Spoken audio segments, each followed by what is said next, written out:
오늘의 주제.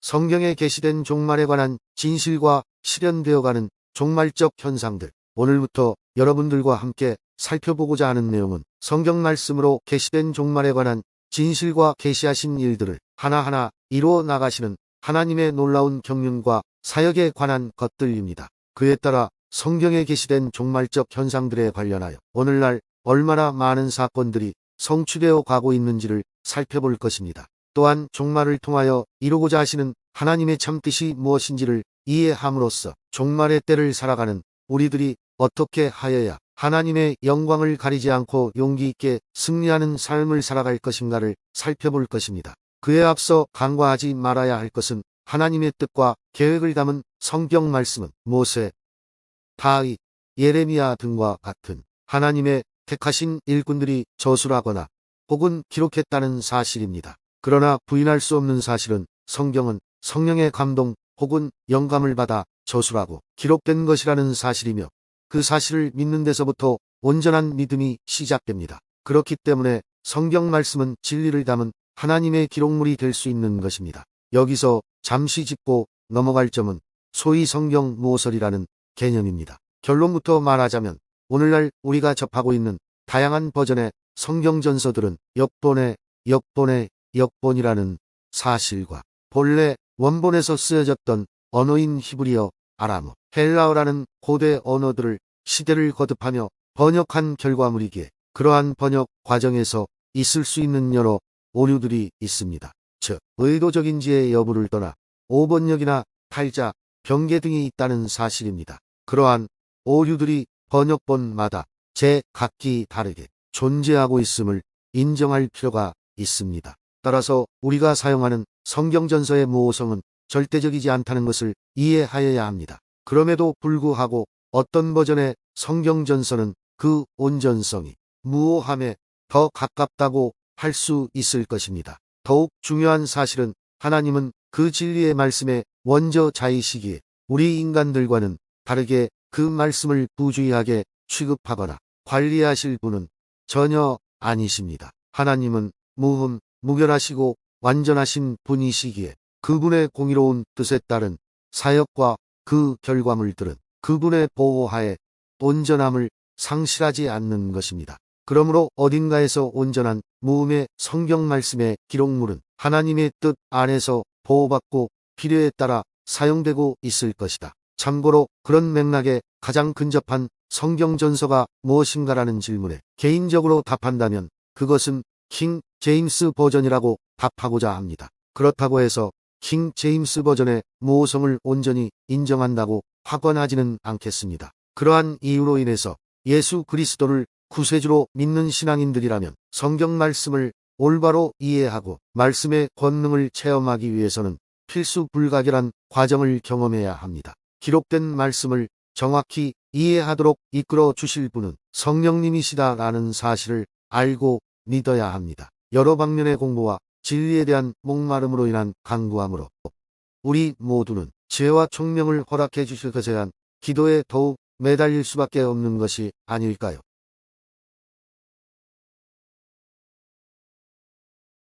이제 지금까지 말씀드린 내용들을 간단히 정리할 필요가 있는 것 같습니다. 창조주 하나님의 독생자 예수님이 성령으로 잉태되어 인간들 세상에 친히 오신 사건은 태초에 하나님의 창조사역에 함께 임하셨던 바로 그 말씀이 육신이 되어 오신 사건입니다. 하나님의 진리의 말씀을 모르는 사람들이 가장 불신하는 사건 중 하나이기도 합니다. 이런 예를 말씀드리는 이유는 하나님의 진리의 말씀을 듣거나 읽는다는 것은 소설 속의 줄거리를 파악하고 이해하는 그런 것과는 전혀 차원이 다른 받아들이는 마음가짐을 요구한다는 사실을 밝히기 위해서입니다. 성경 말씀의 내용을 이해는 못하더라도 전능한 신이 행하시는 일이라면 죽은 자도 살릴 수 있다고 수긍하는 그런 마음의 자세가 필요하다는 것입니다. 물론 천지와 만물은 우연히 생겨난 것이 아니고 창조된 것이다라는 사실을 받아들이는 일이 우선되어야 할 필요가 있기도 합니다.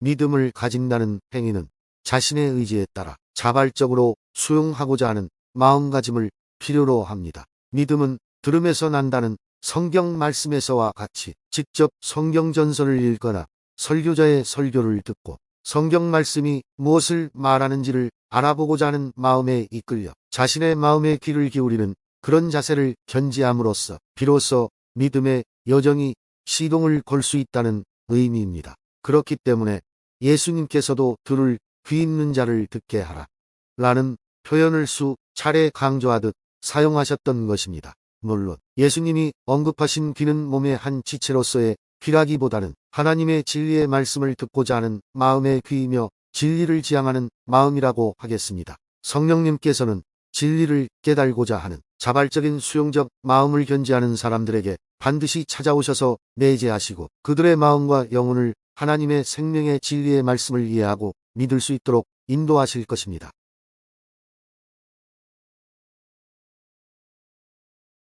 지금까지 제가 말씀드린 내용들에 동의하실 것이라 기대하며 다음에 몇 가지 질문을 드려보겠습니다. 제가 제시할 질문들은 비록 그 사건 하고 익히 잘 알고 있는 내용들입니다만 의외로 성경 말씀을 믿는다고 인정하는 신앙인들 중에서도 과연 그런가? 라고 의구심을 가지고 있는 경우가 있기 때문입니다. 첫 번째 질문, 십자가 대속사역을 마치시고 부활 승천하신 예수 그리스도께서는 재림하실 것입니다. 곧 오실 것입니다. 이러한 계시된 말씀을 추호의 의심도 없이 믿으십니까? 둘째 질문입니다.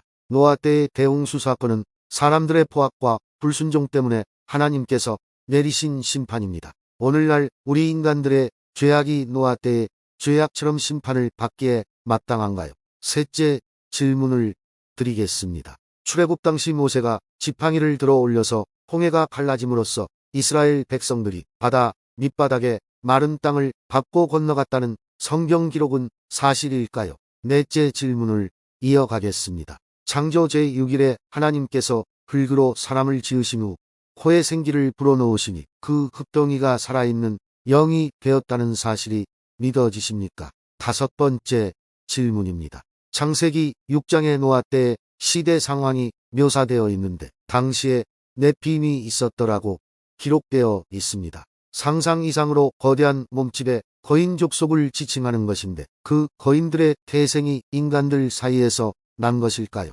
아니면 타락한 천사들과 인간 여자들 사이에 태어난 불법적인 존재들일까요? 부연하여 처녀 마리아의 몸에 성령께서 임하셔서 잉태된 예수 그리스도의 예에서처럼 타락한 천사가 술을 부려 여자에게 들어가 태어나게 한 족속이 바로 네피림 혹은 거인이라는 불법적 존재라고 생각되지는 않습니까? 이상의 6가지 질문들에 대한 여러분들의 답은 어떤가요? 대부분 첫 번째 질문에서 5번째 질문까지는 마음에 거부감 없이 자연스럽게 믿습니다라고 외칠 것입니다. 하지만 6번째 질문에 대해서는 어떻게 답변을 하실 건가요? 혹시 그 질문에는 답변하기가 당황스럽고 황당하신가요? 창세기 6장의 거인에 대한 말씀과 출애굽기에서 가나안 진입 작전 때 하나님이 가나안 족속의 모든 어린아이와 짐승들까지 모두 진멸하라고 명령하신 사건과는 모종의 연관성이 있다는 생각을 해보신 적이 있나요? 가나안 족속을 진멸하라는 명령을 빌미 삼아 하나님은 너무 잔인하시다. 그런 분을 사랑의 하나님이라고 할 수는 없다.